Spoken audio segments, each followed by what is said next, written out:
बिस्मिल्लाहिर्रहमानिर्रहीम। अस्सलाम वालेकुम नाज़रीन, वंस अगेन आपको ईद मुबारक कहेंगे। और इस वक्त जो ताज़ा तरीन सूरत फेडरल में जो कुछ हो रहा है वो आप जानते ही हैं। इसके साथ साथ जो आज़ाद जम्मू कश्मीर में और गिलगित बल्तिस्तान में हो रहा है, कोशिश करेंगे उस पर नज़र रखें। इससे पहले हमने बात की है कि फेडरल में इस वक्त क्या सूरत है कि 16 पॉलिटिकल पार्टीज़ की जब हुकूमत है उसके अंदर ही बहुत से तहफ़्फ़ुज़ात हैं और नज़र आ रहा है कि शायद ये चलने में मुश्किल होगा। ANP ने नाराज़गी का इज़हार किया। मौलाना फजल रहमान कह रहे हैं, उनकी पार्टी खुल कर कह रही है कि उनको सदर बनाया जाए। आसिफ अली जरदारी साहब चार्टर्ड तैयारी के ज़रिए दुबई गए और बड़ी अहम मुलाकातें उन्होंने की। बड़ी अहम इंकशाफ भी होने वाला है कि इनकी मुलाकातें क्यों, किससे हुई, और ECL से निकलने के बाद फ़ौरन वो एक चार्टर्ड तैयारा लेके क्या सामान लेके गए हैं मुल्क से बाहर, ये कुछ चीज़ें आपसे रखेंगे। फ़िलहाल आज़ाद जम्मू कश्मीर और गिलगित बल्तिस्तान की जो सूरत है वो आपको बताएं। गिलगित बल्तिस्तान इस वक्त अगर हम बात करें तो गिलगित बल्तिस्तान के जो मुनहरिफ हम कहें यानी, लेकिन वो PTI के ही आज़ादी हैं, वो आजकल 3-4 वज़ीर तो इधर बैठे हुए हैं इस्लामाबाद में।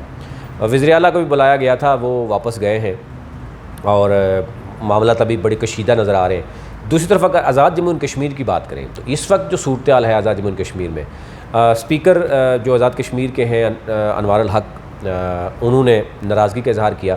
आल्दो कहा गया कि आर्जी तौर पर उन्होंने किसी मामले में हामी बरी है, लेकिन वो मुसलसल नाराज़ हैं।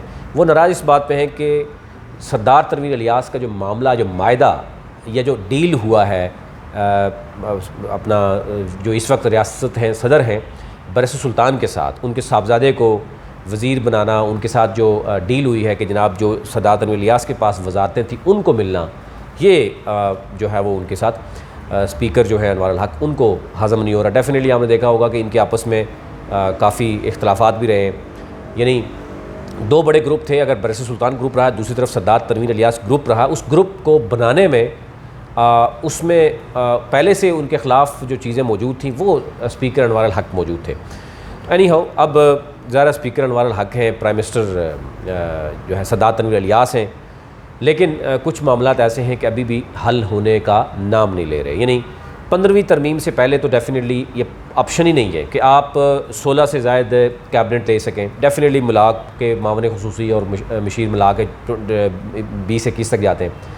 लेकिन अब सरदार तनवीर इलियास साहब ने बहुत से लोगों से वादे भी किए, दावे भी किए कि जनाब पीपल्स पार्टी के लोग मेरे साथ हैं और 15वीं तरमीम में करने के लिए तैयार हूँ। लेकिन हमारे ज़रा ये बता रहे हैं कि पीपल्स पार्टी यानी कल से जो मौजूद हैं इस वक्त कमर ज़मान कायरा, वो बड़ी अहम मुलाकातें कर रहे हैं, कुछ बड़े बड़े ATM से भी मिल रहे हैं। और वो अगर कुछ मामलात हैं गिलगित बल्तिस्तान के हवाले से भी और कश्मीर के हवाले से भी, और उन्होंने ये भी वाज़े कहा कि मुझे इस हवाले से मुदाखलत ना की जाए। और जरदारी साहब की जो डील है ओवरऑल की, जहाँ जहाँ पर भी अपोजिशन मौजूद है पीपल्स पार्टी की, वहाँ पर पीपल्स पार्टी को जो है मामला दिए गए। यानी उमूर गिलगित और कश्मीर जो है वो अगर कमर ज़मान कायरा को दिया गया तो डेफिनेटली वहाँ पर ये एक्सपेक्टेशन है PTI पीपल्स पार्टी की और कमर ज़मान कायरा की, वहाँ पर मुदाखलत नहीं होगी, उनको आसानी से खेलने दिया जाएगा।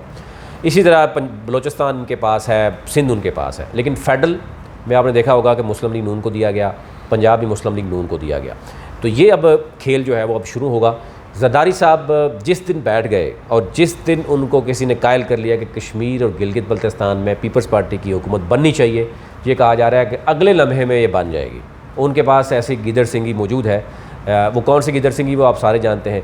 और कश्मीर और गिलगित बल्तिस्तान में हमेशा आपने देखा होगा कि वफाक में जो गवर्नमेंट आती है उसी को लेके आगे चलना होता है। और ये एक ऐसा मैकेनिज़्म है कि जब भी वफाक में इलेक्शन होता है उसके 2 साल बाद कश्मीर में हो रहा होता है, तकरीबन 2 साल बाद, 1-1.5-2 साल बाद गिलगित में हो रहा होता है, 3 साल बाद तकरीबन कश्मीर में भी हो रहा होता है।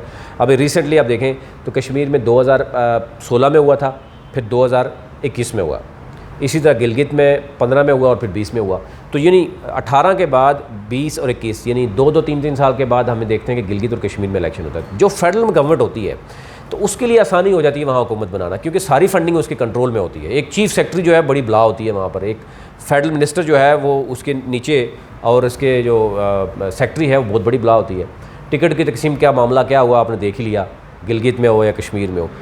तो कश्मीर में इस वक्त यानी अपोजिशन के पास तकरीबन 20 मेंबर हैं, 7 उनको चाहिए और अदम एतमाद कैसे लेके आ सकते हैं। गिलगित में टोटल जो है PTI के पास तो बहुत कम लोग हैं, यानी आज़ाद तकरीबन 10 लोग हैं और 7 उनको चाहिए। और PTI के पास टोटल जो है वो 8 से 9 लोग हैं जो PTI की टिकट पे इलेक्शन जीते हैं, बाकी आज़ाद हैं। इसी वजह से इस वक्त खालिद खुर्शीद के ख़िलाफ़ भरपूर तरीके से जो है वो चंद वज़रा जो हैं वो मैदान में आ चुके हैं और उन्होंने उनके सामने डिमांड रखी हैं और खालिद खुर्शीद ने घुटने टेक दिए हैं। उन्होंने कहा जी बिल्कुल जो चीज़ चाहते हैं, कोऑर्डिनेटर ख़त्म करने में करने के लिए तैयार हूँ, जो चाहते हैं वो करें, आप भी सब कुछ करें लेकिन मुझे रहने दें। लेकिन कुछ लोगों ने जो कुछ वज़रा हैं वो उन्होंने स्टैंड ले लिया, वो इस्लामाबाद में बैठे हुए हैं, वो डेली इस्लामाबाद के रेड जोन में बैठते हैं, मुख्तलिफ़ लोगों से मुलाकातें उनकी होती हैं।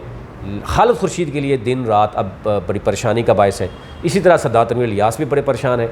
हुकूमत तो वो कर रहे हैं लेकिन उनको इल्म है कि जिस दिन उनके 2-4 लोग भी नाराज़ हो जाते उसी दिन काम जो है वो ख़राब हो जाएगा और उल्टी गिनती शुरू हो जाएगी। तो ये बहुत सी चीज़ें, इवन यहाँ तक कि सरदार तनवीर इलियास के ख़िलाफ़ प्लान ये भी हो चुका है, अगर वो अदम एतमाद लाने की कोशिश करेंगे, बेशक अपने ख़िलाफ़ ख़ुद ला के प्लान करके और अपने आप को 6 माह के लिए सिक्योर करना चाहें तो उसमें भी पीपल्स पार्टी और नून लीग कूद पड़ेंगे। वो अपनी जगह पे अपना नंबर गेम समझते हैं कि हमने पूरी की है। और कुछ लोग अभी भी सरदार तनवीर इलियास से नाराज़ हैं जो उनके बहुत ही करीबी लोग थे, जो हर वक्त सेंटर्स में बैठे रहते थे या कश्मीर हाउस में बैठे रहते थे। वो समझते थे कि प्राइम मिनिस्टर बनेंगे तो शायद वो कहीं ना कहीं उनको एडजस्ट करवाएंगे, तो लेकिन अभी तक वो एडजस्ट नहीं करवा सके।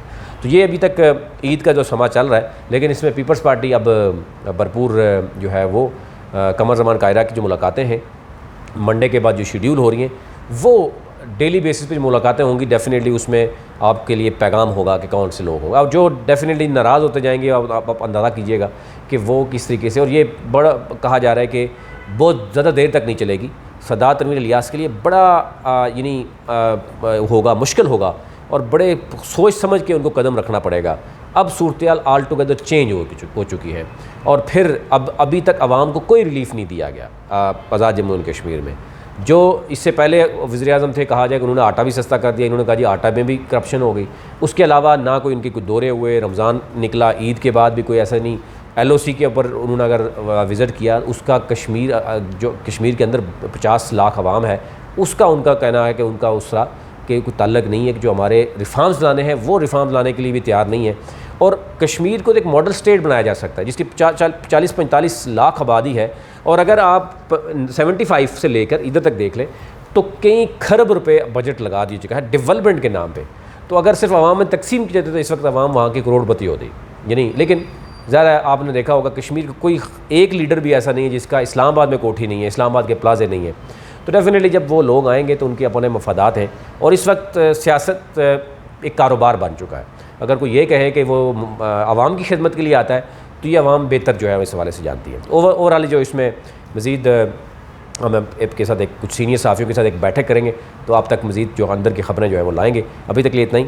अपने मुल्क का ख्याल रखिए, चैनल को ज़रूर सब्सक्राइब कीजिए ताकि हर आने वाली ख़बर आप तक पहुँच सके।